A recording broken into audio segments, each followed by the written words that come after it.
तो शुरू करते हैं आज के हिंदी के प्रश्नों के आंसर की। इसमें जो सेकंड पार्ट है आज का, दिया हुआ है कि वृक्ष पर पक्षी बैठे हैं, इस वाक्य में पर कौन सा कारक है। तो इसमें जो पर दिया हुआ है वह है आपका अधिकरण। अधिकरण कारक का यह विभक्ति है, में पर इस तरीके से होता है इसका। बात करते हैं 31 नंबर क्वेश्चन की। वह घर से बाहर गया, तो यहाँ अलग होने की बात कर रहा है, तो अलग होने का मतलब कि अपादान कारक हो जाएगा। 32 नंबर क्वेश्चन दिया हुआ है कि चारपाई पर भाई साहब बैठे हैं, इस वाक्य में चारपाई शब्द किस कारक में है। तो जो चारपाई हो जाएगा वह हो जाएगा करण से संबंधित हो जाएगा।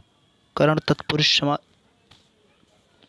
करण हो जाएगा, तत्पुरुष करें करण कारक हो जाएगा इसमें।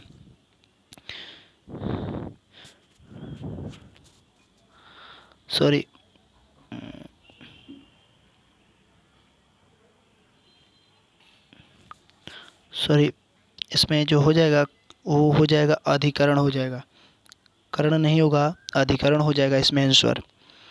बात करते हैं 33 नंबर क्वेश्चन की। दिया हुआ कि निम्नलिखित शब्दों में सदा स्त्रीलिंग वाला शब्द कौन सा है। तो वह है आपका सदा स्त्रीलिंग के रूप में प्रयोग होता है, वो होता है पक्षी को। बात करते हैं 34 नंबर क्वेश्चन की। व्याकरण की दृष्टि से प्रेम शब्द है, तो जो प्रेम शब्द है वह एक भाववाचक संज्ञा के रूप में है। बात करते हैं 35 नंबर क्वेश्चन की। दिया हुआ है कि निम्नलिखित संज्ञा विशेषण जोड़ी में कौन सा सही नहीं है।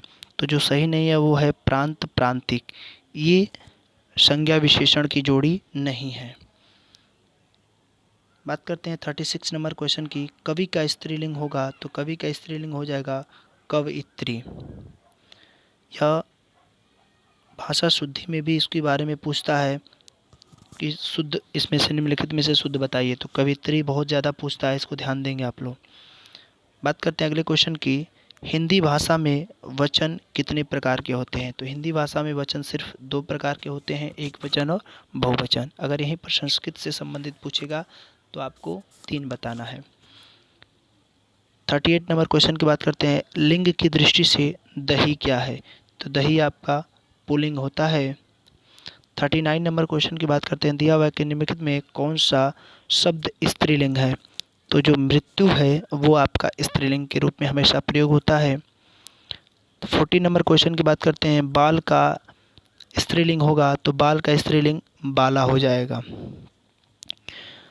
11 नंबर क्वेश्चन की बात करते हैं। संज्ञा के स्थान पर प्रयुक्त होने वाले शब्द को क्या कहते हैं। तो हम लोग सर्वनाम कहते हैं।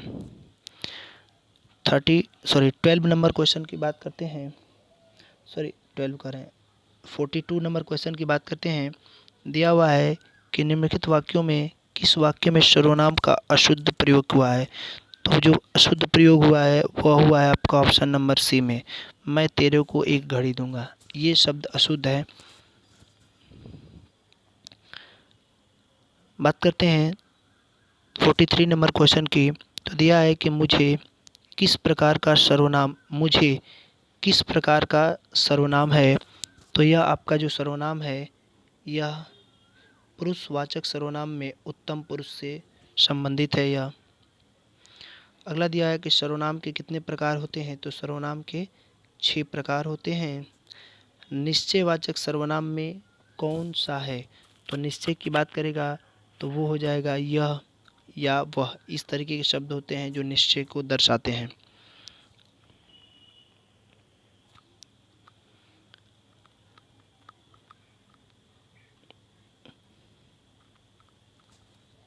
बात करते हैं अगले क्वेश्चन की। 46 नंबर दिया है कि इनमें से अनिश्चयवाचक सर्वनाम है। तो अनिश्चय में आपका कोई और क्या आता है, कुछ आता है, ये अनिश्चय हो जाते हैं।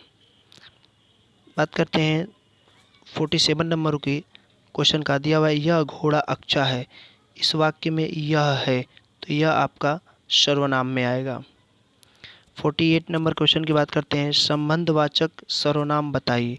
तो जो संबंधवाचक सर्वनाम है वह आपका जो है, क्योंकि कोई जो हो जाएगा वो आपका अनिश्चय में आ जाएगा, कौन आपका प्रश्नवाचक में आ जाएगा, वह आपका जो हो जाएगा वह हो जाएगा पुरुषवाचक सर्वनाम में। 49 नंबर क्वेश्चन की बात करते हैं। दिया हुआ है कि संज्ञा या सर्वनाम की विशेषता बताने वाले शब्दों को क्या कहते हैं? तो संज्ञा या सर्वनाम की विशेषता बताने वाले को हम लोग विशेषण कहते हैं। अगला दिया हुआ है कि विशेषण के कितने प्रकार होते हैं? तो विशेषण के 4 प्रकार होते हैं। 51 नंबर क्वेश्चन की बात करते हैं। दिया हुआ है कि निम्नलिखित में से विशेषण चुनिए। तो जो विशेषण हो जाएगा वह हो जाएगा थोड़ा। बात करते हैं 52 नंबर क्वेश्चन की। निम्नलिखित शब्दों में कौन सा शब्द विशेषण है? तो जो शब्द विशेषण हो जाएगा तो इसका जो आंसर हो जाएगा वो होगा सच्चा।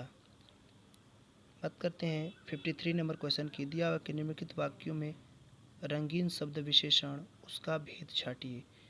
तो दिया हुआ है इसमें कि कुछ शब्द को बताना है। बच्चे कक्षा में शोर मचा रहे हैं, तो जो कुछ हो जाएगा कुछ बच्चे, यानी कि यहाँ पर संख्या से बात कर रहा है, तो इसका मतलब इसका आंसर जो हो जाएगा वो अनिश्चित। कुछ का मतलब कि वहाँ पर निश्चित नहीं है, अनिश्चित हो जाएगा और संख्यावाचक विशेषण हो जाएगा। बात करते हैं 54 नंबर क्वेश्चन की। आलस्य शब्द का विशेषण होगा। तो आलस्य शब्द का विशेषण जो हो जाएगा वो होगा आपका आलसी। बात करते हैं 55 नंबर क्वेश्चन की। इनमें से गुणवाचक विशेषण कौन सा होगा? तो जो गुणवाचक विशेषण हो जाएगा वह होगा आपका नया। 56 नंबर क्वेश्चन की बात करते हैं। दिया हुआ है कि निम्नलिखित में कौन सा शब्द विशेषण है? तो जो आपका विशेषण होगा वो होगा निपट। 57 नंबर क्वेश्चन की बात करते हैं। दिया हुआ है कि मानव शब्द में विशेषण बनेगा। तो मानव शब्द में जो विशेषण बनेगा वो बनेगा मानवीय। 58 नंबर क्वेश्चन दिया है कि उत्कर्ष का विशेषण क्या होगा? तो उत्कर्ष का विशेषण उत्कृष्ट हो जाएगा। 59 नंबर क्वेश्चन की बात करते हैं। दिया हुआ है कि आदर शब्द में विशेषण बनेगा। तो आदर शब्द में जो विशेषण बनेगा वो बनेगा आदरणीय। 60 नंबर क्वेश्चन की बात करते हैं। दिया है संस्कृति शब्द का विशेषण है। तो संस्कृति शब्द जो है इसका विशेषण सांस्कृतिक होगा। बात करते हैं 61 नंबर क्वेश्चन की। तो दिया है कि पशु शब्द का विशेषण क्या होगा? तो पशु शब्द का विशेषण पार्श्विक हो जाएगा। 62 नंबर क्वेश्चन की बात करते हैं। निम्नलिखित में से कौन सा शब्द विशेषण है? तो इसमें जो फुफेरा है वह एक विशेषण को दर्शा रहा है। तो ये रहे आज के हिंदी के प्रश्नों के आंसर, और कल हम लोग इसी का पार्ट 3 टेस्ट लेंगे। Okay, thank you.